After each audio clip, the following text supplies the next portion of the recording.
I'm Joshua Potts, Mr. Possible, always with the brother with the same mother, Aaron Potts, Super Hot Potts, and you're watching and listening to your favorite two black runners every single two black Tuesday.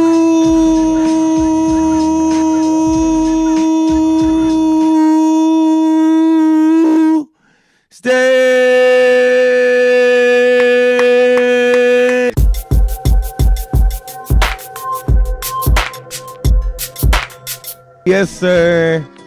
We are back. We are back after a much-needed break. We apologize for leaving y'all, but September was busy, bro. Like They don't mean no. They don't. It was busy for. I mean, my boy Joshua. We got to get into this. Everybody. I know y'all come here to listen to track and field and like hear me and Joshua talk about running culture, but we know why y'all tune in the podcast today, bro. Joshua made a big boy move, man. Hey. The boy bent down one knee, got engaged, and I think we just gotta dive into that, bro. Nobody care about anything else going on. I saw Brandon Miller. I was at Black Footwear Forum. I ran the boy Brandon Miller. He was like, "Yo, like congrats to your brother." Like the whole world, this man got like 200 comments on there, bro. Everybody want to hear about. This is the biggest track news. There's no bigger track and field running news. There's so many women that are so hurt and heartbroken. Joshua Potts is getting married, man. Shoot. First of all, before you even go into it, bro, What's up? how are you feeling? How do you feel? Do you feel different right now? Like, how do you feel? First, I'll say thank you. You feel me? Shout out Brandon Miller. Thank you for that, man. That would have been cool if I was out there too. But really, just appreciative to see like the love from not just from my friends and family, but even from the track and field community. People being excited to hear the story. Like people don't even know Bimmy. You feel me? Or like but we've talked about it on the podcast before. And on other people's podcasts. So it's kind of cool to see it now to talk about this on the pod. And it's really this is for the real ones, like straight up, like people know what it is. Like when we first started the Two Black Runners, and it's cool to like have these conversations because Two Black Runners isn't just about spewing out running news, and especially y'all know that I love talking about running news every single time, but it's perspective from two black runners, and and like perspective from me and Aaron in our walks through life and as we grow in so many different areas. So a big growth moment was September 22nd, that Sunday. So I think it's about 10 days ago now. That Sunday when I walked into the house after like that night, once I walked back into the house, I left Bimmy's house and I came back home. I was like, yeah, this is different.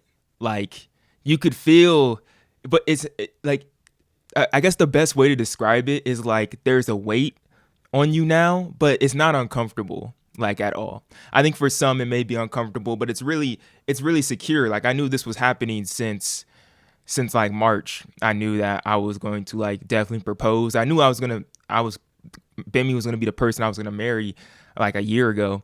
So like, but since March, like planning has been in place of just like, when should I get a ring or where should we propose and everything. So like, I always knew that would happen, but really like, actually like you do feel different. Like, it's not like a birthday, you feel me? Where like you blow out the candles and you feel like you're still 22, like, nah, like it's, it literally like, it's different. Like you're literally leading up to like, spending the rest of your life with this person, and like that is a big weight to hold on to, but it doesn't feel like you're holding it by yourself, which is the cool thing, I would say. Like it really doesn't feel like you're holding it by yourself.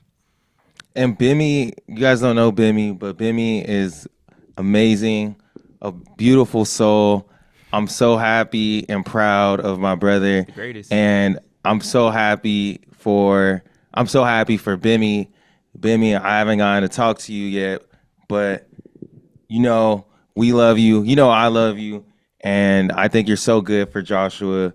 And you're even good. I think you're good for our family, and you're such a positive influence. You have carried so much faith. So I truly am so happy to call you my sister. Hey, And hey. like, what's Future even Mr. crazier though? Future Mrs. Potts. But what's even crazier though is, if you y'all don't know this, but so when Bimmy and Joshua started dating, she was like, "Oh yeah, like you went to school with my brother," and I was like, "Huh?" And then she was like, "Oh yeah, my brother, his name is Babs," and I was like, "Oh, that is crazy!" Like, and Babs, not that we were like best friends or nothing, but we had a couple classes together at Azusa Pacific, and he's just also like a great, genuine person. So who would have known? Who would have known that, our younger siblings would meet and it would lead to this? So that's my bro now. Like we always had a good connect. We had a good connection. Like we had a genuine connection enough to where like, we really, so like, yeah, that's the homie. I remember him. Like we was cool. Yeah, nothing. So super cool, man. And hey, man, you know what I'm really wait. We gonna get into I want to get into, you gotta tell the viewers how you did it and stuff. Yeah. But like, you know what, I'm low key, I'm really excited. I've always been. I'm so excited to be at a Nigerian wedding, bro. It's about to go down. Oh my God, I'm so excited, bro. I'm so excited, bro. For real. Let's go. I'm not the person to give the full details of like what goes down. Like Bimmy definitely has that on lock. We already planning into that. Planning has already like started into the Nigerian wedding. It's actually a crazy time for just Bimmy's family in general. Like there's gonna be 3 weddings for her family next year. Now, what? I didn't know that. There's gonna be for one for her sister, one for her cousin, and then now me and Bimmy are in the picture. And like Nigerian wedding is going to go up. There's going to be the what is it called? The throwing of money. You feel me? What is it? There's a word for it. Oh my gosh! But when they be throwing money on people. Yeah. The money walk. I don't know. Yeah. The rain. It's gonna be raining money. But there's a specific word that we were just talking about the other day. But so yeah, that's definitely gonna be lit. So there's gonna be like a Nigerian wedding, which is gonna be more like the engagement party of everything. Of like, but for like Nigerians and their culture, like you're kind of married in that atmosphere. But it's more about the family. Kind of like welcome you in to like their family. So Bimmy's family welcome me in to their family, and then we welcome into Bimmy to our family. So that's what it's really about. And then the white wedding, as they call it, or the American wedding, however you want to call it, the PWI wedding. The PWI wedding. That's gonna be like the other big deal too, because Bimmy grew up in America, but her family is from Nigeria. So she's first generation American, I guess. Yeah. So when we go into Nigeria too, bro, like I need to go, like, you know what I'm saying? Soon. Okay, now let's break it down. Right. This is what everyone wants to hear. How did you plan it? How did you ask? Shout out to the boy John doing the pictures. Yeah. We was a whole running report proposal. Like, yeah, how'd it go? Shoot, where to start? So like, honestly, I don't even know like where to do you like. Where do I start? I'll just start at this, bro. What did y'all? Cause I think it started because the day before I knew, cause I was in Mexico, but I saw the day before y'all were at like somewhere. Like yeah. Okay. So we could go there. So really like to start, it was really like a 3-day event. Like really what it was. The first day was Friday, and I just went over to Bimmy's house. And we were kind of just chilling. We finished watching the 3rd season of Is It Cake? That's kind of our show at this point. Like we just watched Is It Cake and Mikey Day test out like Is It Cake? It's a pretty fun show. Y'all should check it out. But we're watching that, and then we've had this scrapbook as well of kind of like planning our entire date history. That like we got supplies for Michael's, and then got some pictures and everything. So it was just a real like genuine night. You feel me? Just wholesome. Talking, wholesome and everything. The next day, like we went to the Huntington Library, and Botanical Garden in Pasadena. Bimmy recommended to go there, and it was honestly like a great day. I wanted to do like a lot of things. I wanted to go to the Huntington Beach Library, and then to the Broad, and then to the drive-in movie theater. But we ended up just going to the library and then to the drive-in movie theater. And so when we went to the Huntington Library, like it was funny because that's where afterwards Bimmy thought I was gonna propose there, because the library is super beautiful. A whole bunch of botanical gardens. There's like this Japanese garden that's like off the chain. Like everything is nice. When I pick up Bimmy, like she's in a red dress. You feel me? Like she's got her heels on, and like she don't dress up like that. Like we're not a couple that be going dressing up. We're definitely that Friday night couple. So like, you knew, you were like, oh, she thinks something's about to happen. Yeah. I'm like, oh, I got her. That's how I was like on Saturday. I was like, I got her. Like she think this, but my fear was all like, oh dang, I don't want her to think that it's gonna happen today, and then she wears her best fit today, and then she's mad the next day. You feel me? Like yeah. But like it was cool though. It was a great time at the library. That entire time she was thinking about that I was gonna propose, and the big thing too was that afterwards we went to a drive-in movie. We went to go see Transformers 1, and funny enough, that's where I didn't know that was out. It's a good movie. Honestly, I didn't think it was gonna be as good as it was, but Bimmy thought it was gonna happen in there too. Like she felt a really strong chance, because that's where we had your first date or something. That's where I asked her to be my girlfriend at a drive-in movie watching Spider-Man: Far From Home, or No Way Home, the third one, the most recent one. But that's where we watched that movie, and so like she thought it was gonna happen there. And during that time, like as I'm going to the drive-in, Bimmy's mom already knew. She texted me and was like, "Oh, did it happen yet?" And I'm all like, "Nah." I'm like, "It's gonna happen." Did Bimmy see your phone when she got it? She didn't see my phone, but I was all like, "Oh, it's gonna happen tomorrow." And so she even thought it was gonna happen Saturday too, because Bimmy was talking to her and her mom was texting her too, and like she was talking to her mom saying it was gonna happen. So it was just a cordial night. You feel me? Like nice and normal. Went back home after the drive-in, got Chick-fil-A, and it was chilling. The next day, I was kind of like, let's just have like a nice date, and I'm just gonna surprise her. So one of my favorite dates that I think me and Bimmy had, like when we first started dating like a year and a half in, I just surprised her with a date. Like I was like, I'm not gonna tell you where we're going, and just like trust me, and we'll see where the day really takes us. And so like I wanted to do it on a Sunday, because what I really wanted to do, I wanted to go to church beforehand, like with her, and then spend the whole entire day.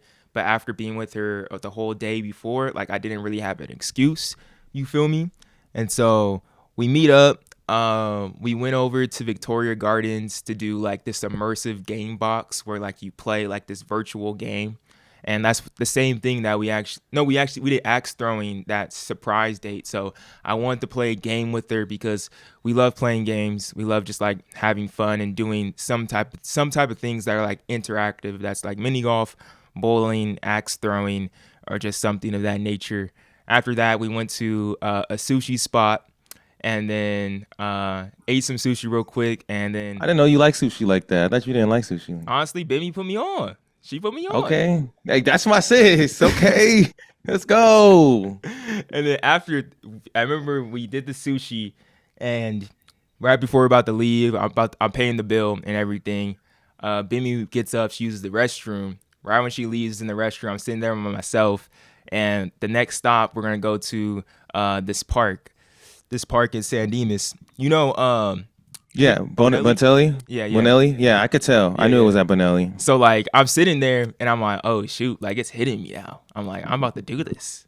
You started getting nervous? You started sweating a little bit? No, the nerves came to me. The nerves came to me so much that she comes back, we leave, and I left my food.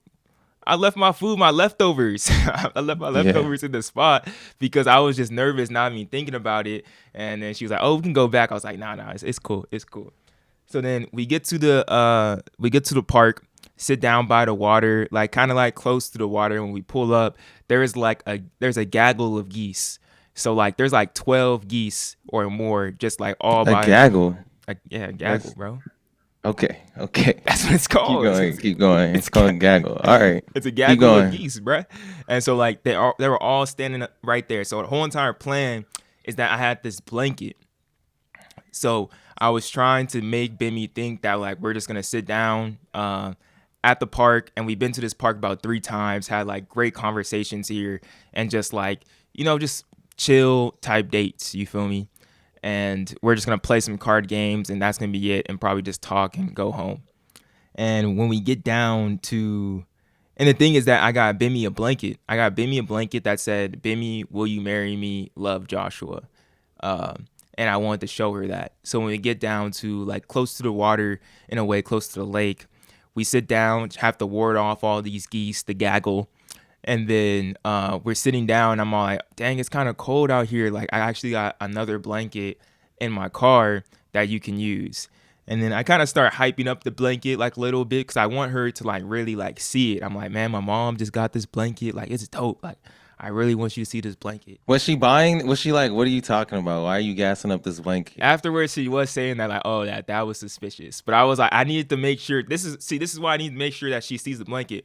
So I run back, go get the blanket.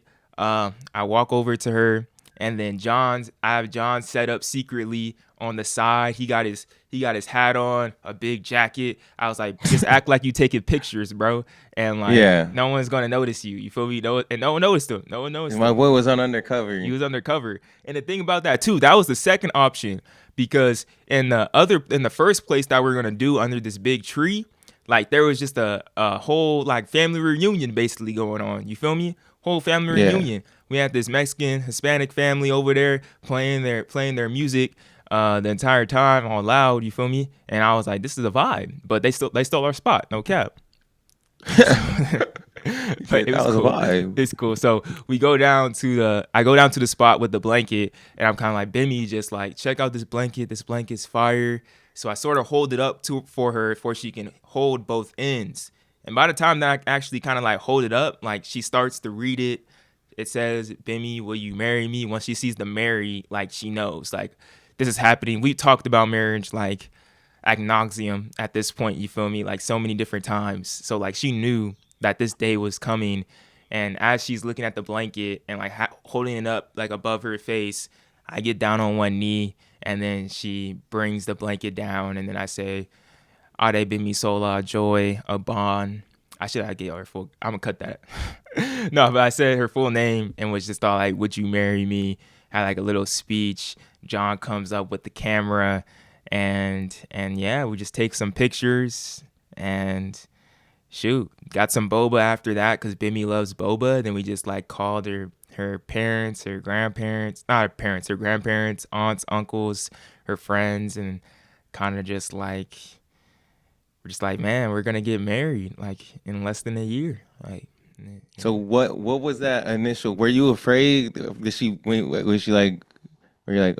Was there a moment where you like, wait, is she gonna say?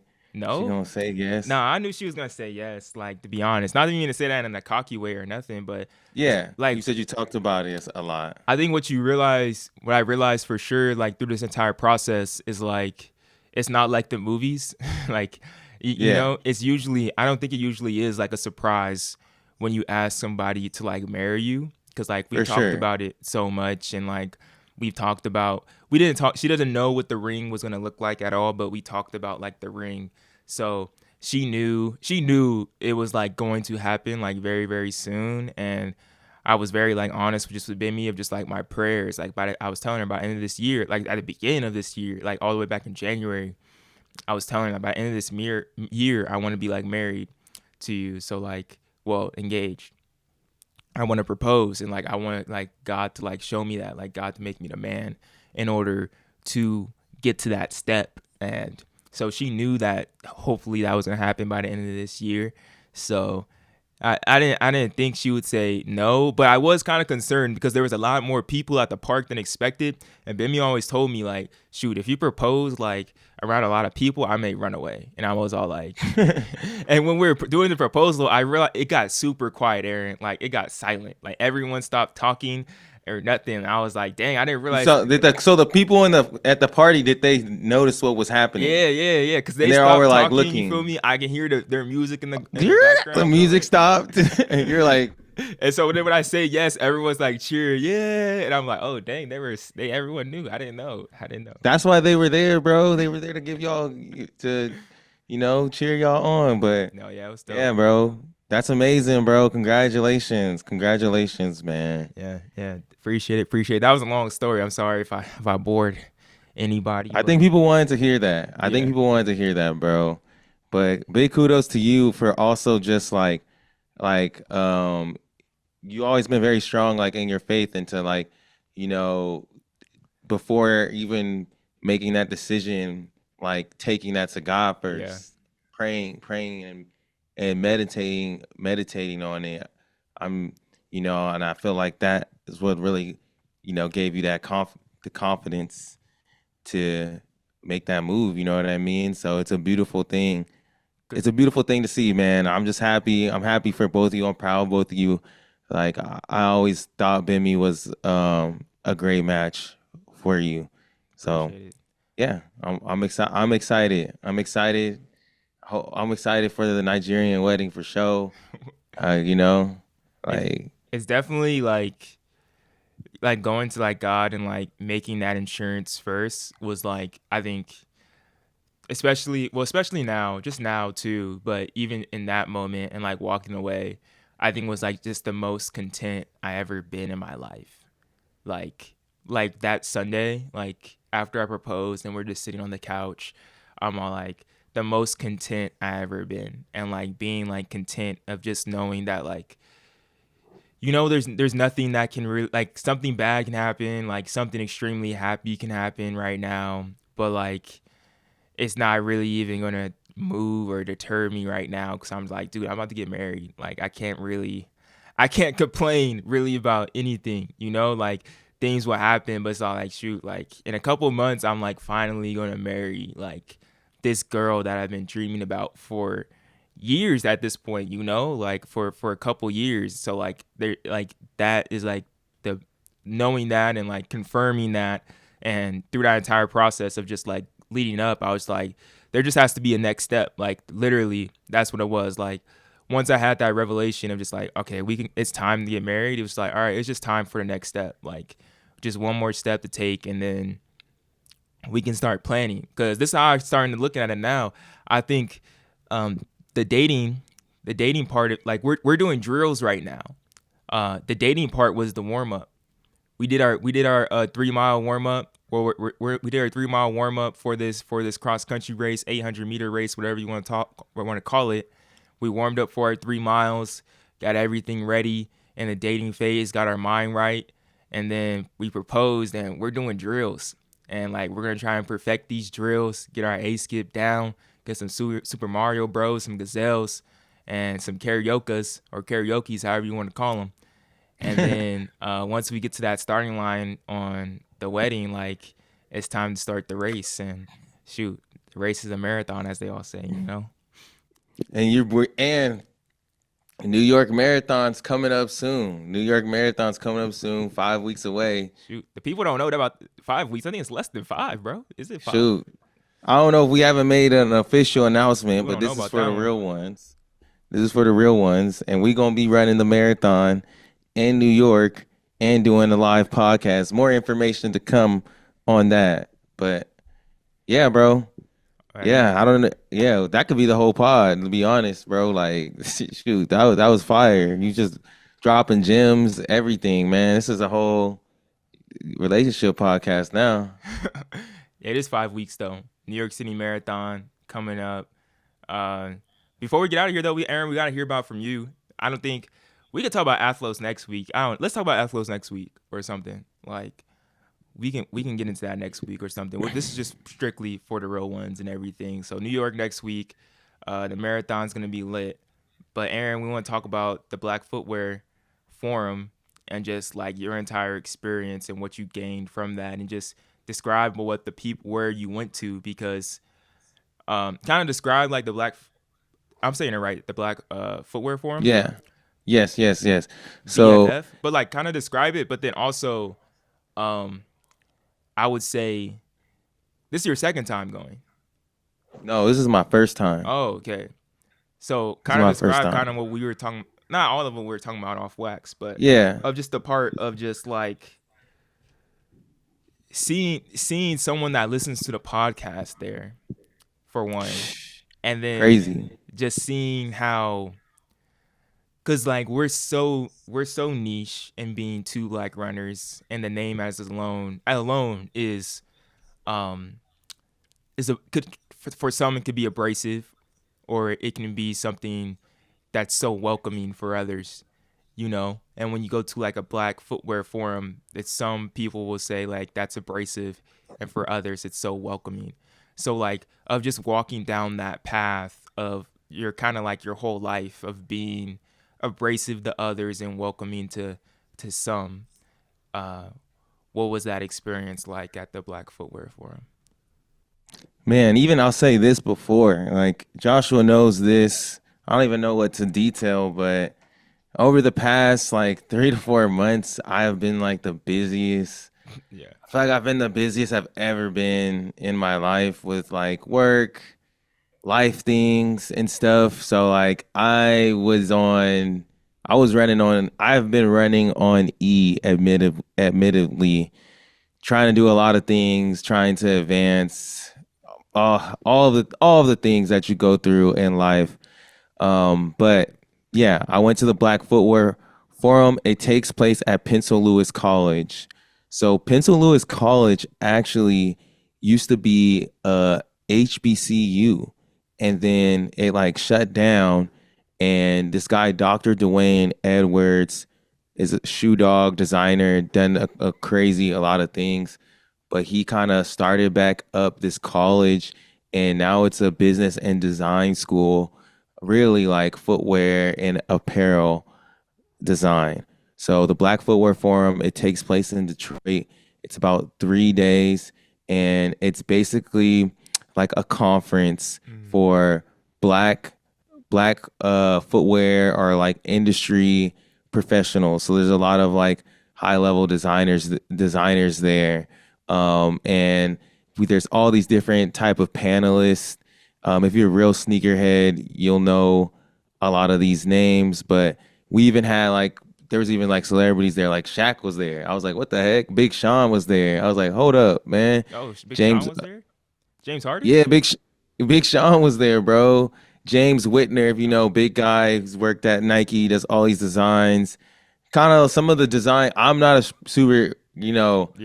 a super big like shoot sneakerhead. So some of these designers that came up, I didn't really know who they were, but they're huge in the game. Like you had the president of Reebok, of there, like just and everyone, all of these panelists, they're black.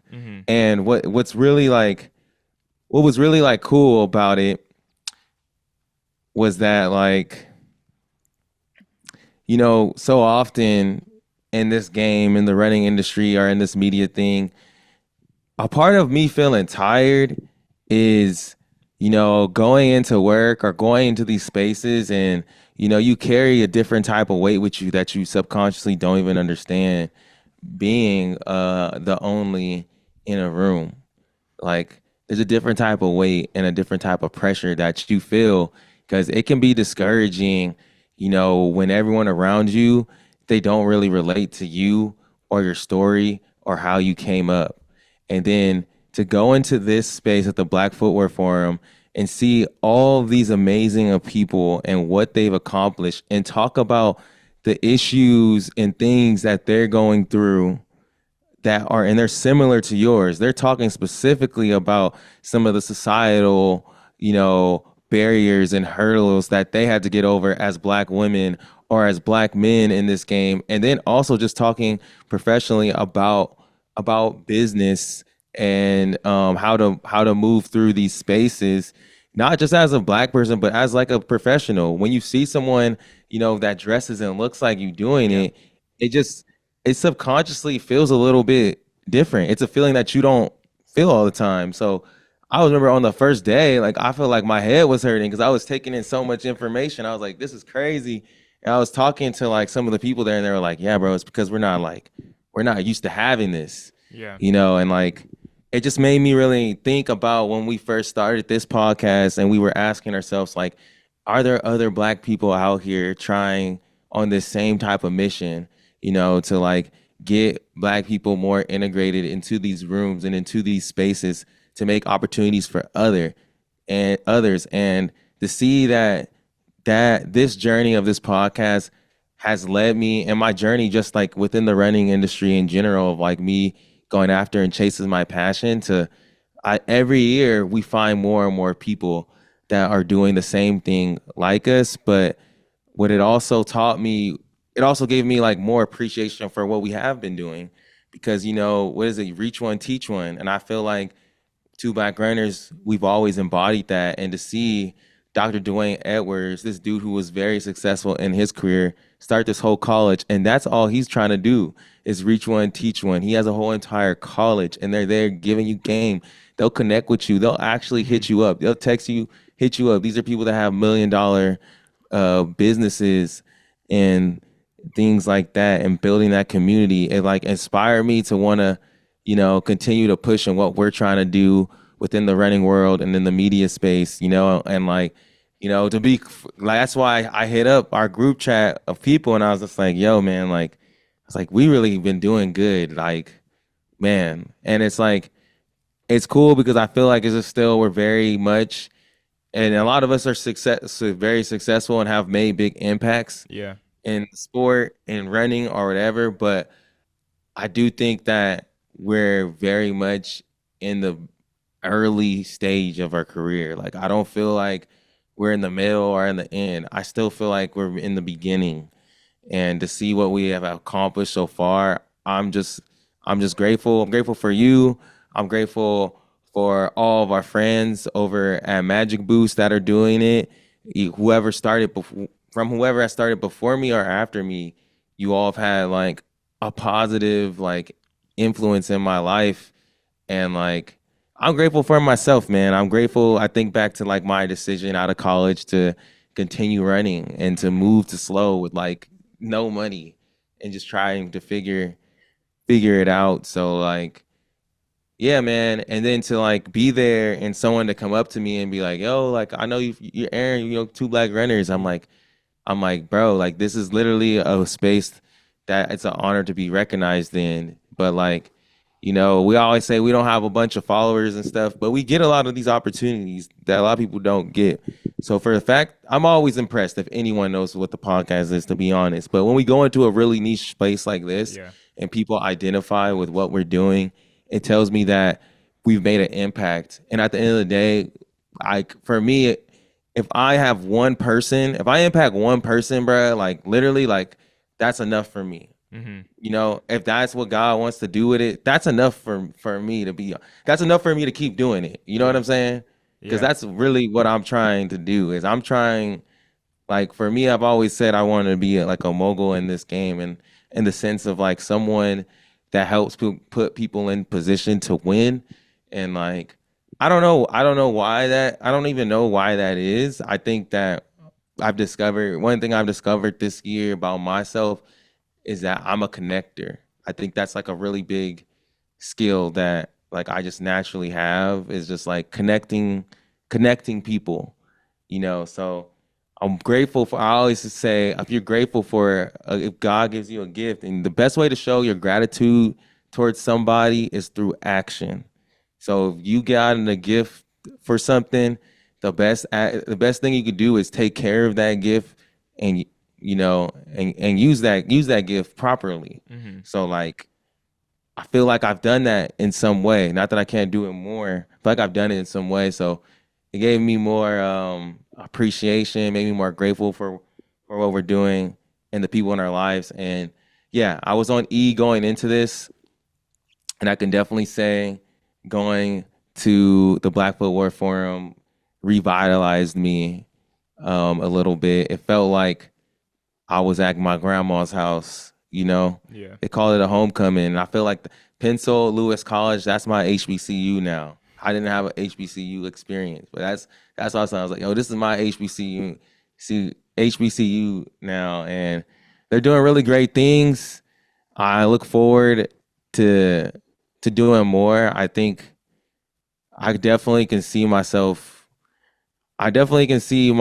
doing a lot more things now. Like, not that I didn't before, but I can definitely say that I was getting discouraged somewhat. But seeing other people, find these like unique pathways to get to where they're going, and they came from similar backgrounds to me, has made me been like, wait, hold up. Like, I'm eating right now, bruh. Yeah. Like, I'm going through. I'm on the path, bro. Like, I just gotta keep on, going, keep on carving out my path.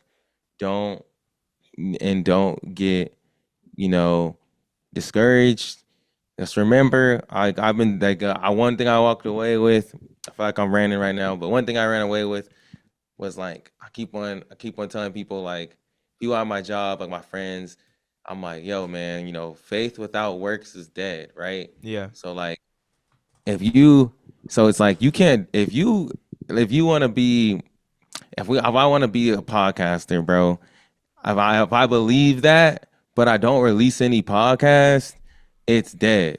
You know what I'm saying? Mm-hmm. And it's the same thing. If I create all these podcast episodes, but I don't have faith, it's dead. So you gotta put in the work, and you gotta have the faith, and you gotta remember that, God has plans for you to prosper. Like, at the end of the day, it doesn't matter what barrier they put in front of you. There's plans for you to prosper. And like, for my black folks, we are culture, bro. We move culture. We have something bigger than numbers that can't be, our perspective and what we bring to the table. It's a blessing and it's a privilege, and no one else, you can't copy the swag. You know what I'm saying? They may try to make you seem like it's a disadvantage, but it's an advantage to be black. So get your community, whoever your community is, build that strong. Find those people with the same passion as you. Build with them, connect with them, because they're gonna be able to relate to you. So I think that's super important, to like build that community. Super important to dream big. Yeah. Don't play it small. Dream as big as you can, but remember, you gotta have works with the faith, and you gotta have faith with the work. But that's what I got out of it. No, that was good, bro. That was good. And not to I said we weren't gonna talk about ATHLOS, and we don't have to at all, because we can't just wrap it up. But just, I think that's the big thing I took away just from ATHLOS, like, and the motivation I got even just from watching that meet, of not even just being there.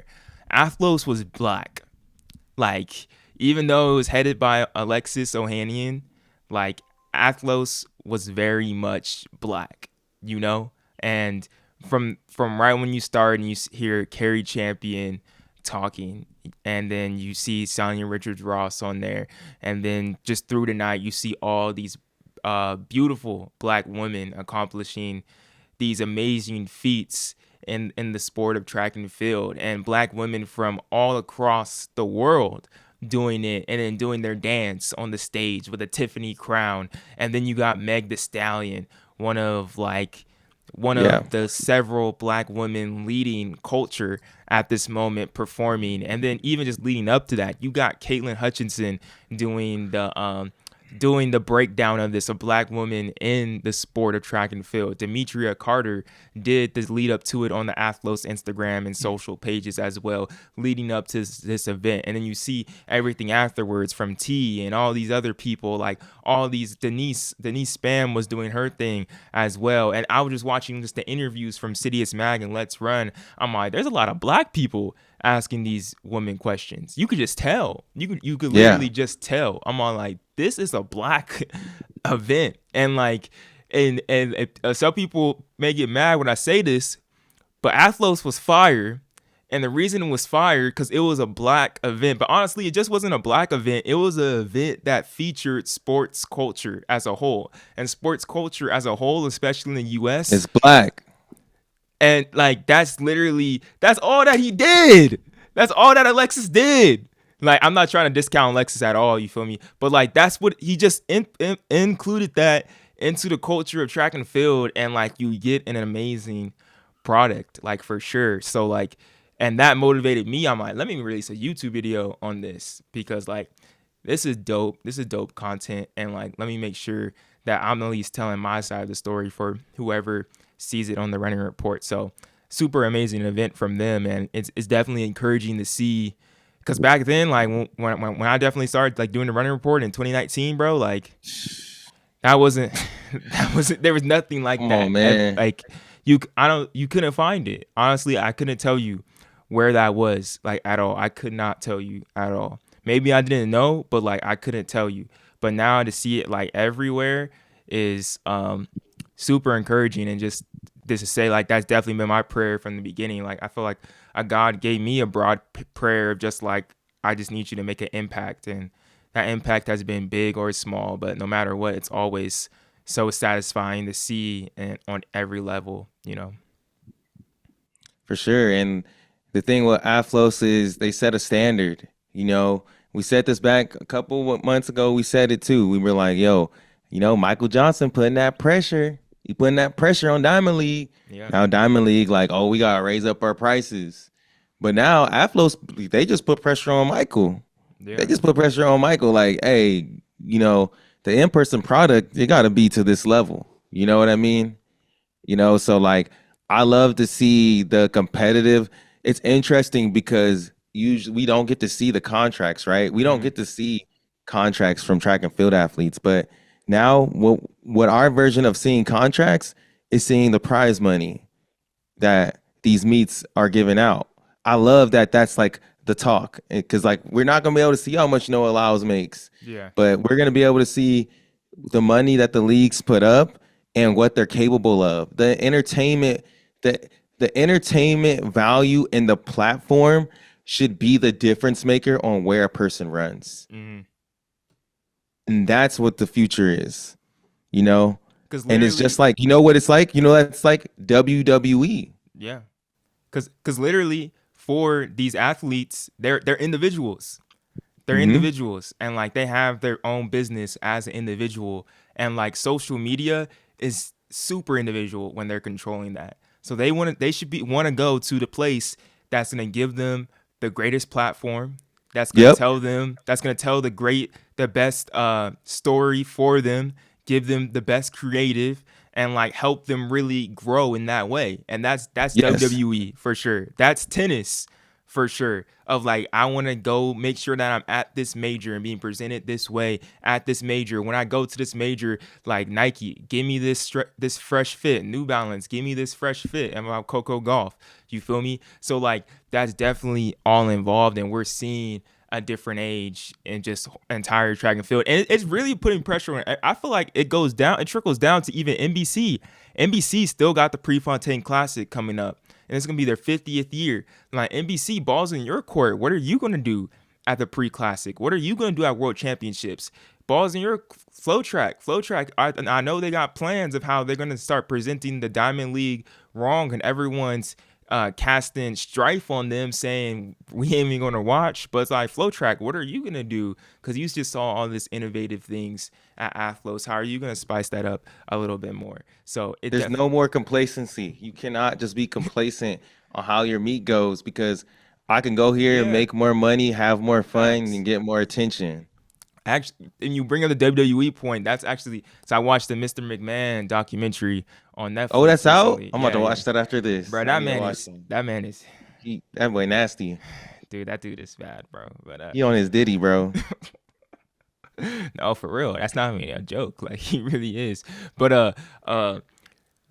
McMahon got complacent, and after they killed WCW, once WCW like died and he bought out WCW, he got like complacent and got like a really bad product from WWE. They still made a whole bunch of money, but the product wasn't good. Like, throughout just the start of his career, he went and he like killed so many different territories where like he was competing with so many different people. And then up through the 90s, he was competing with WCW, and WCW was dominating him. And like that forced them to have the Attitude Era of The Rock, Stone Cold, and all these like iconic characters that no one would ever forget from the Attitude Era.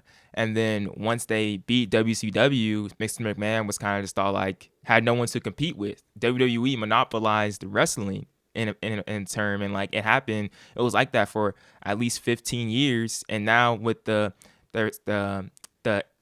exception of AEW since 2019, like that has gave competition back to WWE. Vince McMahon is not in power anymore over creative. It's Triple H.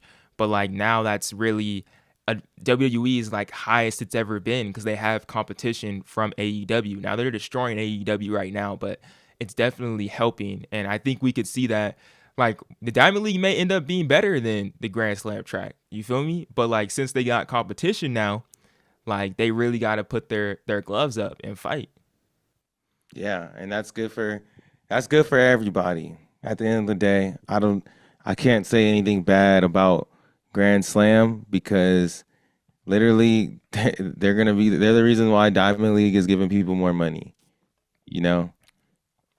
And we got more meets to watch. As fans, we have more meets to watch. Yeah. Like I got nothing bad to say. So shout out MJ.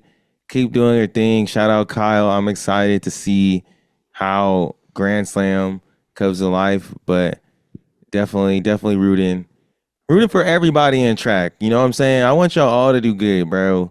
You know, if this makes you mad, hey, we just trying to push you. You know, because we didn't say anything that was disrespectful. Like, to be honest. No. But people got egos and stuff. But we just trying to push. We just trying to push the sport forward. We just trying to. If our voices make a change, that's awesome. I think they listen to the podcast, so they low key do. I know. Do. Come on, bro. They listen to the podcast, bro. When I saw Kerry Champion come on screen, I'm all like, bro, me and Aaron have said this before, bro. Come on, man. That was fire. I was like, what? They got Kerry. I was like, yo, this is serious. They serious. Yeah, no. They got Kerry Champion on here. Kerry Champion is a beast. For real. I was like, let's go, bro. But I think Jasmine Todd tweeted this during the things. I don't know what the other lady was, but she was like a Peloton lady that was giving like them the awards. She was like, she said, man, it would be fire if T was giving them the tiaras and doing the interviews after. Like, if Real Talk, if Tiara Williams was doing that, that would have been fire, bro. In due time, it will happen. Yeah, that would have been fire. I was like, dang, but she was good too, though. She was cool. Nothing against her at all. But yeah. Anything else before we get out of here? That's all we got, man. We're gonna try and get back on it. I was literally traveling like every single weekend last week, so it's been crazy. I still got a lot of stuff to figure out, including my living situation. So I got a lot going on. I don't want to get too deep, but yeah, man, we're gonna get back into it. We're gonna try and get back into the rhythm, right? Yeah. Are we trying to get back into the rhythm? Yeah, we'll get back into it. Got New York City Marathon coming up. Like you're right, Aaron. 5 weeks, gonna be kind of insane. We actually gotta talk about a little bit about that, of the planning and stuff. But yeah, man, you ready for that? Are you? I ain't ready. No, I took a 2-week break, so I need to get some goose, bro. I haven't ate nothing during my runs yet. I'm not ready, bro, but it's all good. We gonna have fun. I'm just gonna have to lock in these next couple of weeks and stay disciplined. But yeah, So, these last 2 travel trips was tough. I mean, we'll see, man. I'm gonna try and we'll see. I gotta put in work without hurting myself. That's the biggest thing, but Facts. We'll see. I feel you. But hey, appreciate y'all listening in, especially for the real ones. Thank you guys again for all the congratulations. We really do appreciate it, Bimmy and I. And yeah, we'll see y'all next week. Let's get it. Yes, sir. Peace.